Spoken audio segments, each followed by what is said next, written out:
బండి భగీరథపై పేట్ బషీరాబాద్ పోలీస్ స్టేషన్లో నమోదైన ఫోక్సో కేసులో ఈ దశలో ముందస్తు బెయిల్పై ఎటువంటి ఉత్తర్వులు ఇవ్వలేమని హైకోర్టు తేల్చెప్పింది. ఈలోపు అరెస్ట్ చేయకుండా మధ్యంతర ఉత్తర్వులిచ్చే అంశంపై నిర్ణయాన్ని వచ్చే వారం పాటు వెలువరిస్తామంది కోర్టు. ఇక ఫోక్సో కేసులో ముందస్తు బెయిల్ మంజూరు చేయాలంటూ బండి భగీరథ్ దాఖలు చేసిన పిటిషన్పై జస్టిస్ టి మాధవీదేవి రాత్రి 9 గంటల నుంచి దాదాపు అర్ధరాత్రి 12 గంటల వరకు సుదీర్ఘంగా విచారణ చేపట్టారు. ఇరుపక్షాల న్యాయవాదుల వాదనలు విన్న అనంతరం బాలిక వాంగ్మూలం పరిశీలించిన తర్వాత ఈ దశలో ఎటువంటి ఉత్తర్వులు ఇవ్వలేమని న్యాయమూర్తి స్పష్టం చేశారు. పిటిషనర్ తరపు న్యాయవాది జోక్యం చేసుకుంటూ అప్పటి వరకైనా పిటిషనర్పై ఎటువంటి చర్యలు తీసుకోకుండా రక్షణ కల్పించారని, దర్యాప్తుకు సహకరిస్తామని, కనీసం యథాతథ స్థితినైనా కొనసాగించేలా ఉత్తర్వులు ఇవ్వాలంటూ పదే పదే అభ్యర్థించారు. న్యాయమూర్తి అందుకు నిరాకరించారు. వచ్చే వారం దాకా ఆగకుండా వీలైనంత త్వరగా ఇవ్వాలన్న పిటిషనర్ న్యాయవాది అభ్యర్థనపై పరిశీలిస్తామని న్యాయమూర్తి విచారణను వాయిదా వేశారు. ఎఫ్ఐఆర్ నమోదు చేసినప్పుడు పెట్టిన సెక్షన్ల ప్రకారం అరెస్ట్ అవసరం లేదని పిటిషనర్ తరపు సీనియర్ న్యాయవాది ఎస్ నిరంజన్ రెడ్డి తెలిపారు. పోలీసులు పిటిషనర్ను ఇరికించాలన్న ఉద్దేశంతో కఠిన సెక్షన్స్ ను చేర్చారని తెలిపారు. డిసెంబర్లో సంఘటన జరిగితే ఫిర్యాదుదారు మార్చిలో న్యాయపరమైన చర్చలు జరిపిన తర్వాత మే 8న ఫిర్యాదు చేశారని చెప్పారు. ఎప్పటికిప్పుడు జరిగిన సంఘటన కాదు, అలాంటప్పుడు వెంటనే సెక్షన్లను మార్చాల్సిన అవసరం లేదన్నారు.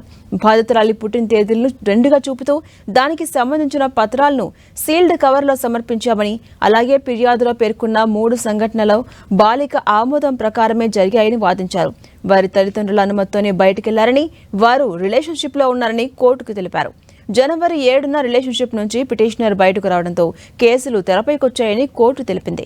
ఇక ఫిర్యాదులో పేర్కొన్న సంఘటనల తర్వాత కూడా బాలిక పిటిషనర్ గంటల తరబడి మాట్లాడుకున్నారని, బలవంతంగా మద్యం తాగించారంటూ ఫిర్యాదులో పేర్కొనగా వీడియోలు చూస్తే బాలిక ఇష్టంగా తీసుకున్నట్టుగా ఆధారాలున్నాయని వాదించారు. ఇక ఎఫ్ఐఆర్ సవరించకుండానే మొదటి దానిలోనే తీవ్రమైన ఆరోపణలున్నాయని పబ్లిక్ ప్రాసిక్యూటర్ పల్లె నాగేశ్వరరావు కోర్టు దృష్టికి తీసుకొచ్చారు. ఈ ఆరోపణలకు ఫోక్సో కేసులోని సెక్షన్ 5, 6 వర్తిస్తాయని తెలిపారు. ఫోక్సో కేసు నమోదైనట్లయితే నిందితుడు ముందస్తు బెయిల్కు అనర్హుడుగా వాదించారు. ఫిర్యాదులోని అంశాల ఆధారంగా సెక్షన్స్ ను సవరించే అధికారం పోలీసులకు ఉందని, బాధితురాల నుంచి వాంగ్మూలం తీసుకున్నాక అదనపు సెక్షన్లు చేర్చారని కోర్టు తెలిపారు. మొదటి ఫిర్యాదులోనే నిందితుడు బలవంతంగా లైంగిక వేధింపులకు పాల్పడినట్టుగా ఆరోపణ ఉందన్నారు.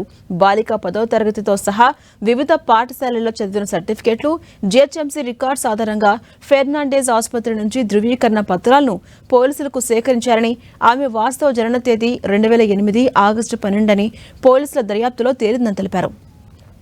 ఇక దీని ప్రకారం బాధితురాలి వయసు 18 ఏళ్లలోపే ఉందని వాదనలు వినిపించారు.